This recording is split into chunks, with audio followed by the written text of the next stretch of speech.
मौत का वो खेल जो 3 जुलाई को 8 खाकीधारियों की वीरगति के साथ कानपुर में शुरू हुआ था, 10 जुलाई की सुबह कानपुर से थोड़ी दूर पहले ही खत्म हो गया। 3 जुलाई को दुबे के गांव बिकरू में हुए उस खूनी एनकाउंटर के बाद से ही प्रदेश सरकार और पुलिस के ऊपर सवाल उठने शुरू हो गए थे और साथ ही शुरू हो गया था हिंदू आतंकवाद का प्रोपेगेंडा। दुबे को बहाना बना एक खास वर्ग द्वारा हिंदुओं के ऊपर आतंकी का ठप्पा लगाने और उसको प्रदेश की वर्तमान सरकार के साथ जोड़ने के भी खूब प्रयास किए गए, लेकिन दुबे का इतिहास कुछ और ही कहानी कहता है। विकास दुबे की कहानी किसी फिल्म में भी अविश्वसनीय ही लगेगी, क्योंकि यह वास्तव में उतनी ही अविश्वसनीय है। इस कहानी की घटनाओं से ज्यादा अविश्वसनीय है इसका क्लाइमैक्स। लेकिन क्या विकास दुबे की कहानी का कोई और क्लाइमैक्स हो सकता था? नहीं। 3 जुलाई की सुबह और 9 जुलाई की रात के बीच जितनी भी घटनाएं घटी वो तो सिर्फ क्लाइमैक्स से पहले का बिल्डअप थी। जितना निश्चित सूरज का पूरब से निकलना है, जितना निश्चित पानी का पर्वत से निकल सागर में जाकर मिलना है, विकास दुबे की इस कहानी का ऐसा क्लाइमैक्स होना भी उतना ही निश्चित था। ऐसा होना निश्चित था क्योंकि राक्षसों को दंड नहीं दिया जाता, उनका वध किया जाता है।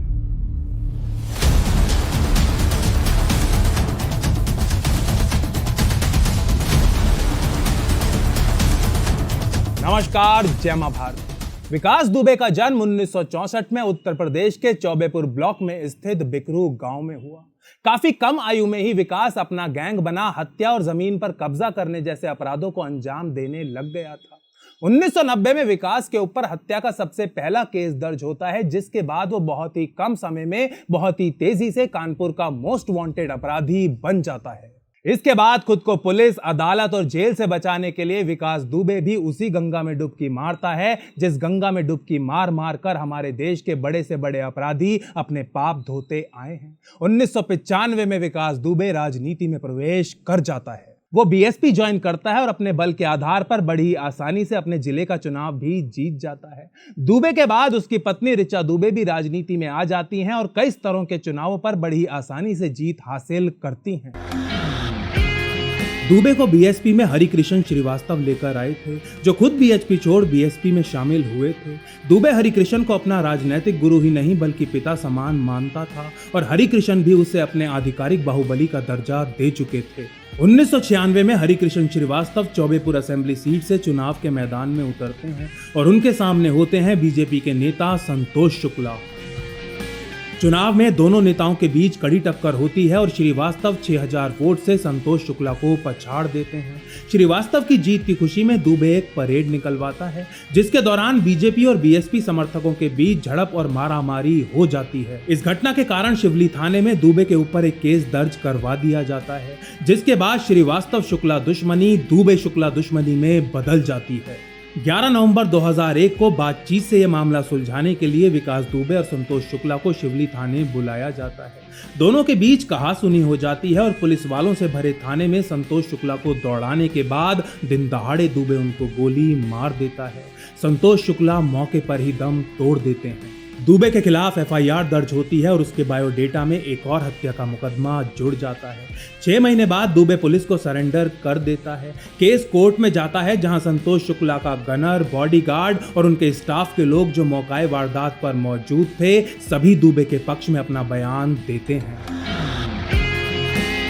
4 साल बाद 2005 में अदालत दुबे को संतोष शुक्ला हत्याकांड में निर्दोष पाती है। 2001 के संतोष शुक्ला केस से 2 साल पहले 1999 में दुबे के ऊपर अपने गांव के झुन्ना बाबा नामक व्यक्ति की हत्या कर उसकी जमीन और दूसरी संपत्ति हड़पने का आरोप लगता है। साल 2000 में दुबे के ऊपर अपने ही अध्यापक रहे ताराचंद इंटर कॉलेज के रिटायर्ड प्रिंसिपल सिद्धेश्वर पांडे की हत्या का आरोप भी लगता है और इसके लिए वो अपने 3 साथियों समेत जेल भी जाता है, लेकिन हर बार की तरह कुछ ही महीनों बाद वो जेल से बाहर आ जाता है। संतोष शुक्ला हत्याकांड के बाद तो उत्तर प्रदेश के अपराध जगत में दुबे का कद काफी ऊंचा हो जाता है। इस समय तक कानपुर देहात के ज्यादातर थानों के पुलिस वाले या तो उसकी जेब में थे या फिर डर के चलते उसके रास्ते से दूर ही रहते थे। 2002 में दुबे अपने स्थानीय प्रतिद्वंदी और नगर पंचायत के अध्यक्ष लल्लन वाजपेयी की हत्या का प्रयास भी करता है, लेकिन वो इसमें सफल नहीं हो पाता। दुबे के कुकृत्यों की पराकाष्ठा तब हो जाती है जब वो केवल 20,000 रुपए के विवाद के चलते दिनेश दुबे नाम के केबल ऑपरेटर की हत्या करवा देता है। विकास दुबे के लिए जेल के अंदर होना या बाहर खुले में घूमना दोनों एक ही बात थी। साल 2000 में स्कूल प्रिंसिपल की हत्या के बाद जब दुबे जेल में था, उस दौरान भी वो जेल के अंदर से ही शिवली में राम बाबू यादव नाम के एक व्यक्ति की हत्या करवा देता है। 2017 आते आते दुबे के ऊपर 60 से ज्यादा आपराधिक मुकदमे दर्ज हो चुके थे, जिनमें से 5 हत्या के और 8 हत्या के प्रयास के मुकदमे थे।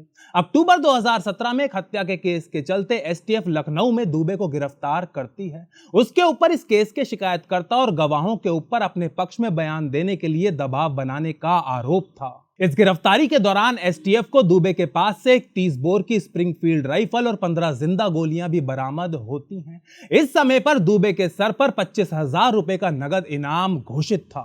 हैरान करने वाली बात यह है कि दुबे के ऊपर राज्य ही नहीं बल्कि देश के सबसे ज्यादा सख्त माने जाने वाले कानून जैसे कि यूपी गैंगस्टर्स एक्ट, गुंडा एक्ट और नेशनल सिक्योरिटी एक्ट के तहत कई सारे मुकदमे दर्ज थे। लेकिन इसके बावजूद भी वो दशकों तक निर्भय हो खुला घूमता रहा और अपने अपराध के बायोडेटा में एक के बाद एक पन्ने जोड़ता गया।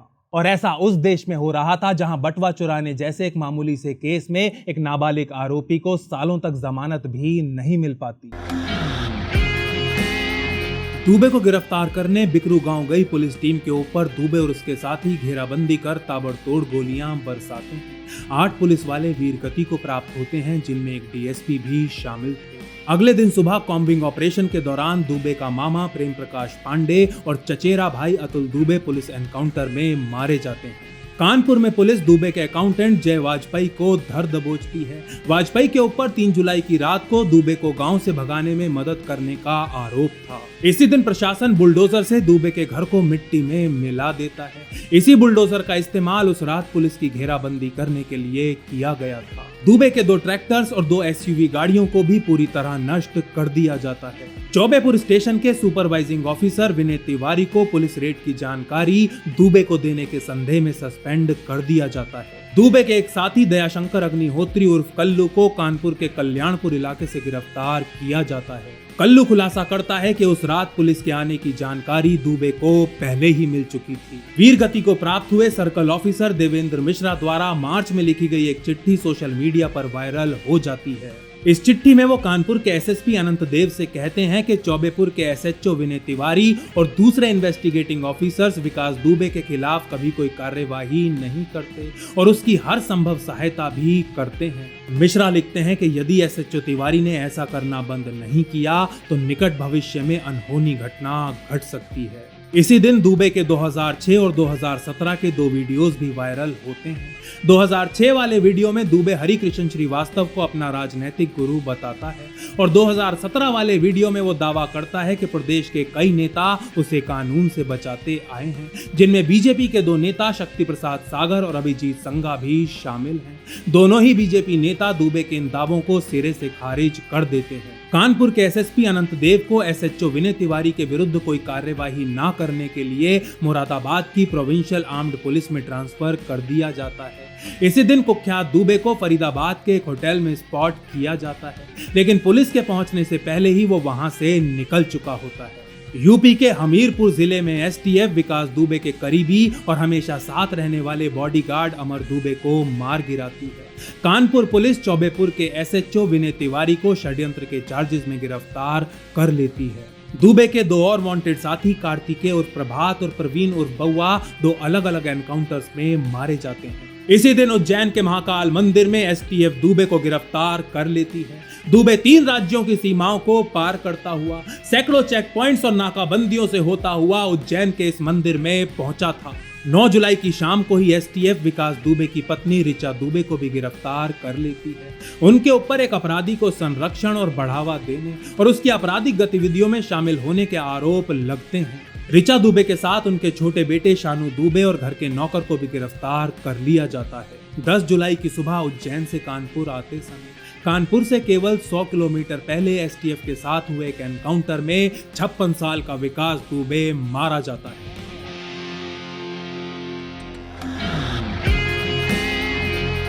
9 जुलाई को उज्जैन में पकड़े जाने से पहले ही विकास दुबे की मां सरला देवी दुबे अपने बेटे की हरकतों के ऊपर शर्म और खेद व्यक्त कर चुकी थी। मीडिया को दिए बयान में उन्होंने पुलिस से आग्रह किया था कि यदि उनका बेटा जीवित भी पकड़ा जाता है तो भी उसको गोली मार दी जाए। लेकिन बात यदि विकास के पिता रामकुमार दुबे की जाए तो वो सबसे पहले ऐसे व्यक्ति थे जिन्होंने पुलिस को यह बताया था कि 3 जुलाई को एनकाउंटर के समय उनका बेटा गांव में ही नहीं था। उनकी ये बात आगे चलकर पूरी तरह झूठी निकली थी। विकास दुबे की पत्नी ऋचा दुबे भी लंबे समय से राजनीति में सक्रिय हैं और जिला पंचायत जैसे कई चुनाव जीत चुकी हैं। ऋचा दुबे के ऊपर अपनी मर्जी से अपने पति की आपराधिक गतिविधियों में शामिल रहने के आरोप लंबे समय से लगते रहे हैं। ऋचा विकास दुबे के एक दोस्त राजू खुल्लर श्रीवास्तव की बहन है और दोनों की शादी 25 साल पहले हुई थी। दुबे दंपत्ति के 2 बेटे हैं, आकाश और शानू दुबे। बड़ा बेटा आकाश दुबे विदेश में MBBS की पढ़ाई कर रहा है, जबकि छोटा बेटा शानू दुबे लखनऊ के एक इंटर कॉलेज में पढ़ रहा है और वो इसी शहर में अपनी मां के साथ रहता है। कुछ सूत्रों के अनुसार दुबे की मां लखनऊ में अपनी बहू और पोते के साथ ही रहा करती थी, जबकि पिता रामकुमार दुबे बिकरू गांव में अपने गैंगस्टर बेटे के साथ ही रहना पसंद करते थे। दुबे ने अपना आपराधिक करियर 80 के दशक के अंत में शुरू किया था और फिर कभी पीछे मुड़कर नहीं देखा। तब से लेकर अब तक 30 साल से ऊपर का समय हो चुका है और इन 30 सालों में उत्तर प्रदेश में लगभग आधे समय 13 साल सपा की सरकार रही है। इन 13 सालों में से 8 साल मुलायम सिंह यादव और बाकी के 5 साल उनके सुपुत्र अखिलेश यादव मुख्यमंत्री रहे हैं। प्रदेश में 7.5 साल BSP और 7 साल BJP की सत्ता रही है, जबकि इन 30 सालों में केवल 2.5 साल ऐसे हैं जब राज्य में राष्ट्रपति का शासन रहा है। इन आंकड़ों को देखकर आप खुद ही निर्णय कर सकते हैं कि विकास दुबे को एक दैत्य बनाने में, भस्मासुर बनाने में कौन सी पार्टी का सबसे ज्यादा हाथ रहा होगा। जहां तक बात विकास दुबे के एनकाउंटर की है तो 3 जुलाई की उस रात जब 8 पुलिस वाले वीर गति को प्राप्त हुए थे, ठीक उसी रात दुबे का भाग्य सील हो गया था। जिस क्षण दुबे के आदमियों ने घायल हो नीचे गिर चुके पुलिस वालों को गोलियां मारी थी, उसी क्षण यमराज अपने भैंसे पर सवार हो दुबे को लेने निकल पड़े थे। बात यहाँ पर यह नहीं है कि विकास दुबे कई नेताओं के राज खोल सकता था इसलिए उसे मार दिया गया, नहीं। एक गुंडे के किसी नेता के ऊपर आरोप लगाने के कोई मायने नहीं होते और हमारा इतिहास इस बात का साक्षी है। नाम तो चंद्रास्वामी ने भी श्री राजीव गांधी का लिया था, तो क्या उनकी कुर्सी खतरे में पड़ गई थी? आरोप तो हर्षद मेहता ने भी उस समय के प्रधानमंत्री श्री PV नरसिम्हा राव के ऊपर लगाए थे, तो क्या उनको जेल हो गई थी? बात यहाँ पर यह है कि 8 पुलिस वालों को मारने वाला या मारने वाले जिंदा नहीं रह सकते। हमारे देश ही नहीं, दुनिया के किसी भी देश में पुलिस के हत्यारों को जिंदा नहीं छोड़ा जाता। ये एक ऐसा बिन बोला बिना लिखा नियम है जिसका बहुत ही सख्ती के साथ पालन किया जाता है। पढ़ाई में ग्रेजुएशन किया है मैंने और मैं अच्छा स्कॉलर रहा हूँ अपने टाइम का।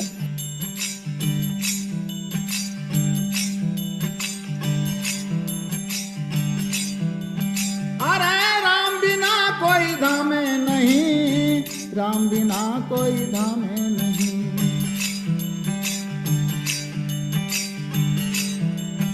अरे सबर बंद में जोत का वासा, राम को सुमरा दूजा नहीं।